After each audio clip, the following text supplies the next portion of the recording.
My fellow Americans, this is Liberation Day.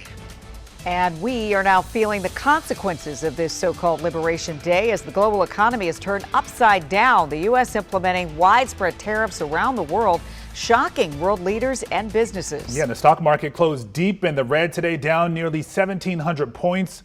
Close to 4%. That's almost a decrease of nearly 10% since its record high just months ago. Thank you for joining us here online and on WUSA 9+. I'm Lorenzo Hall. And I'm Leslie Foster. We're taking a look at the impact the president's tariffs have on your wallet and our economy. And here are 3 things you need to know right now about this global impact of the president's sweeping decisions. First, President Trump says there will be a baseline tariff of nearly 10% for all trading partners. This is the highest tariff in nearly a century, and auto tariffs are now in effect. Yes, second, experts say these tariffs could cost average U.S. households between $2,100 and nearly $4,000 a year. And lastly, global financial markets experienced their worst trading days since the onset of the COVID-19 pandemic. Despite this controversial move by the Trump administration, the White House is not backing down. Here's White House Press Secretary Caroline Leavitt. The president made it clear yesterday this is not a negotiation. This is a national emergency. He's always willing to pick up the phone to answer calls, but he laid out the case yesterday for why we are doing this. And these countries around the world have had 70 years to do the right thing by the American people, and they have chosen not to. They have ripped off American workers. They have taken our jobs overseas. The president is putting an end to that yesterday. We have team coverage showing the impact of these new tariffs on D.C., Maryland, and Virginia. Let's begin with our Katie Lusso in Clarendon with some of the biggest impacts this will have on Northern Virginia. Yeah, and I spoke with the owner here just in the past few hours, and he's bracing for impact right now. He told me while he is a used car salesman, he is very aware that this spike in prices is going to trickle down and have an impact directly on them. This Porsche, this Volkswagen. Mohan Gill is the owner of Platinum Auto Sales in Clarendon. All of these would be going up in price. Because of this tariff. They sell used cars, but he says the tariffs are a real threat. If the new ones cost 25% more, people have to pay more for used ones. He says the auto industry has only recently recovered from the chip shortage during the pandemic. Definitely been a roller coaster these last 4 to 5 years. A price spike in new cars could also have a greater impact on the economy in Virginia. If there are fewer vehicle sales, there's no doubt that's an economic hit. Fairfax County Board of Supervisors Chair Jeff McKay says each county relies heavily on the money that comes from both sales tax on cars purchased and property tax from cars owned in the Commonwealth. If they're not being purchased, there's no sales tax revenue being generated. We're expecting a spike. For Gill, he says there is one potential positive, at least for his business. The average new car last year was 37 to 40,000. So if that goes up 10 grand, you know, a lot of shoppers will be priced out of that market. So when they're priced out of that market, they're going to have to look for a used car, and then, you know, the used car business might see a spike. But he's still worried about the impact long term. My concern are my customers, you know, not being able to afford the payments, not being able to come buy cars. If they have to pay more, 15 or 20% more today, it's going to be that much harder for them to trade back in 2 years and come buy another car from us. And he says that is a very real fear. They're not so much worried about the short-term impact, but the long-term impact it'll have not only on him, but his customers. In Clarendon, I'm Katie Lusso, WUSA 9. Also in Maryland now, lots of key industries like seafood, poultry, and auto imports are facing big disruptions. Yeah, we sent our reporter Scott Broom to get reaction from one of those industries. He's at a craft beer maker in Baltimore. Monument City Brewing here in Baltimore, a Maryland-made American product. You might figure that a tariff on imported beers might help these guys. Maybe so. But nobody here is celebrating today. Canadian aluminum for King, barley from Great Britain, hops from the Czech Republic, and tariffs have just changed the equation overnight. This is what a handful of barley malt looks like. This is German. Joe Gold is the sales manager here. We don't know the final outcome, but we're certainly trying to brace for impact. We don't know anything. Day one of what's it going to look like. In 2 weeks, what's the invoice going to look like when the next delivery shows up? I mean, we're looking at $12 six-packs right now. It could be $18, $19 a six-pack. What is that going to do for your budget? You're not going to buy it. And what's that do for the rest of us? That crushes our income. I'm not trying to be political here at all. I'm trying to be economically sound. But what about going only with American ingredients? And if you have to change your recipe because you got tariffs on raw ingredients, then you're changing your DNA. Here's Ken Prey of Monument City Brewing. If we see our prices increase on all raw materials, whether that's aluminum, steel for equipment or kegs, raw materials such as hops or grain, which we get from different parts of the world, things are already pretty expensive. There's some tough business decisions to make. Your grocery bill, you have no idea what it's going to look like in 2 weeks. None.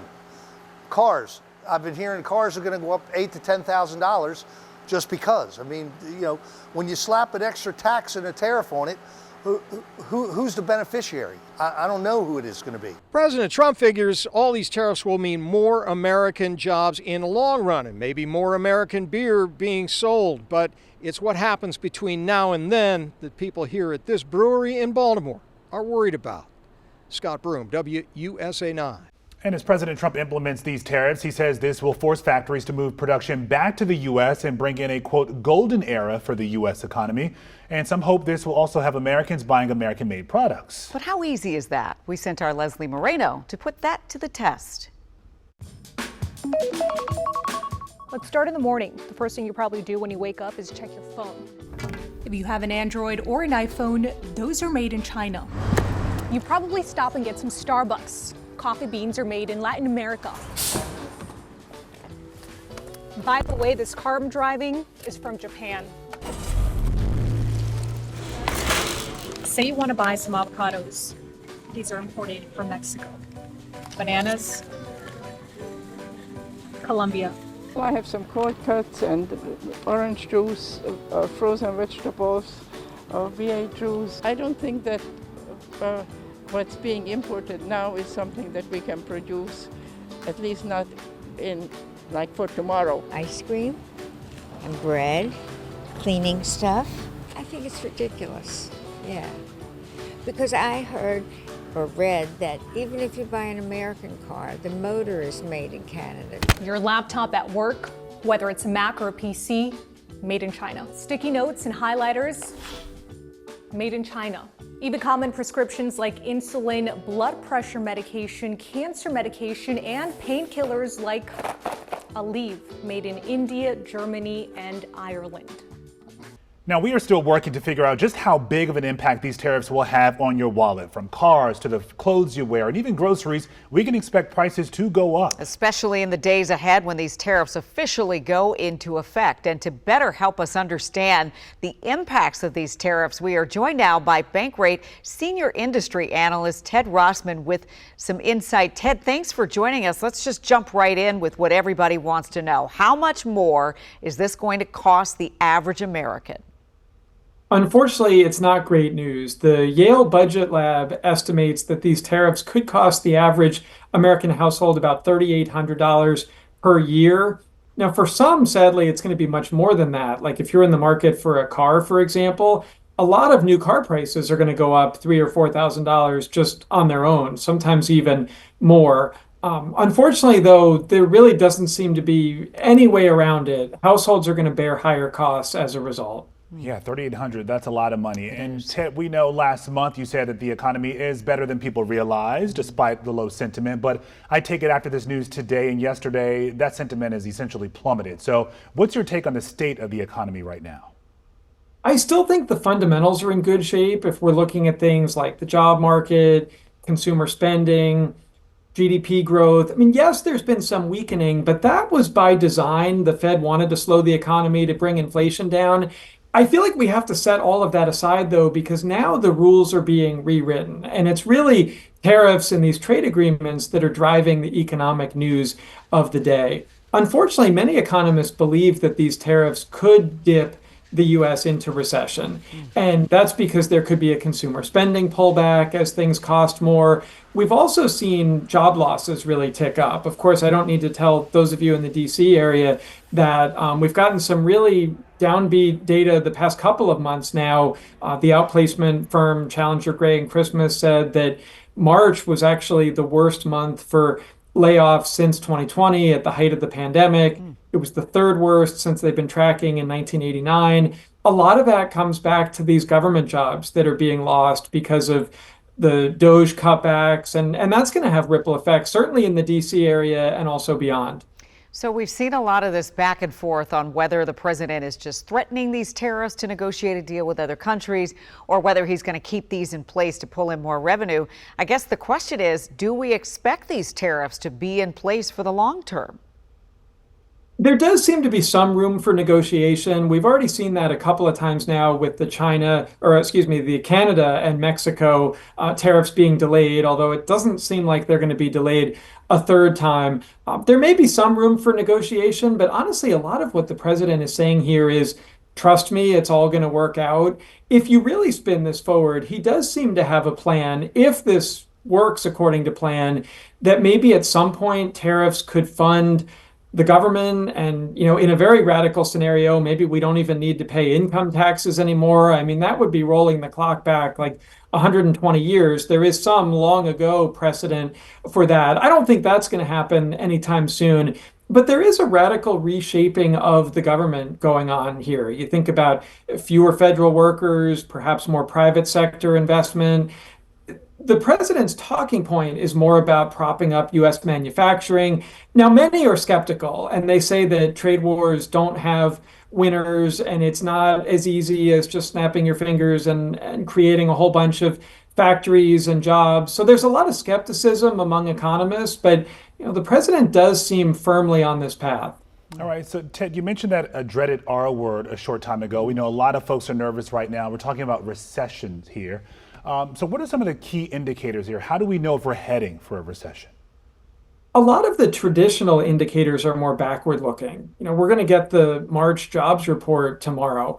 That already feels very dated, and it hasn't even come out yet, but there's just all kinds of new impacts of tariffs and what that means for business investment and consumers. And a lot of businesses are saying this is not the best time to make big moves and investments, and households too. I mean, people are holding off on bigger purchases and starting to pull back on discretionary purchases.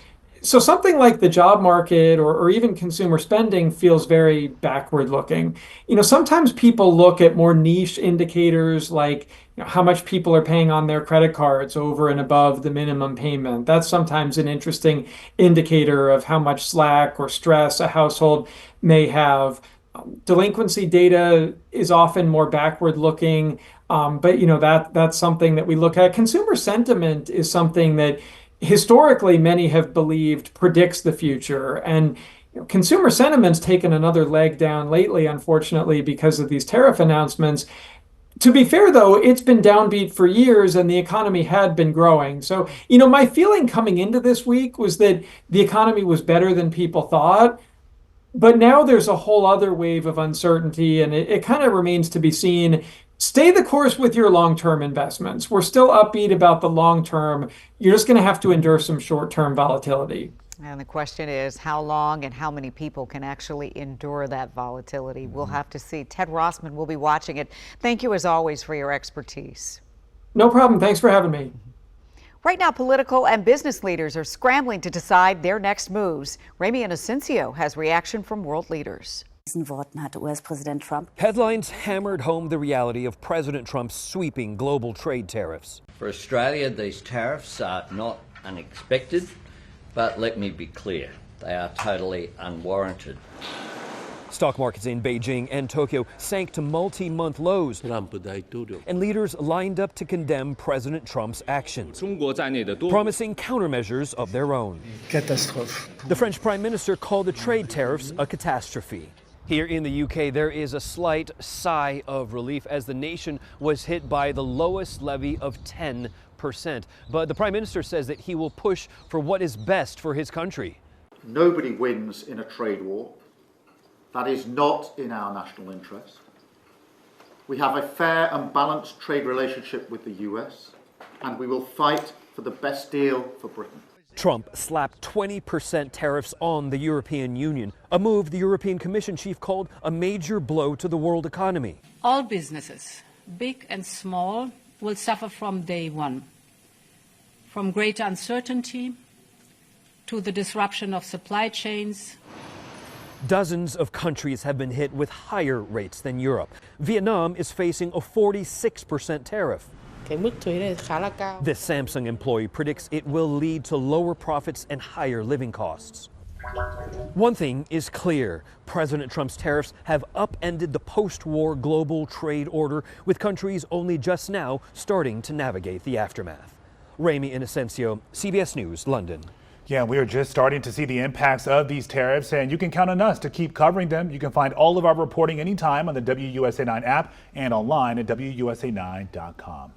Thank you for joining us as we break down President Trump's tariffs and the impact they will have on people across the DMV and around the world. Yeah, no doubt we will see more fallout in the days and weeks ahead, so stick with WUSA9 to bring you the latest.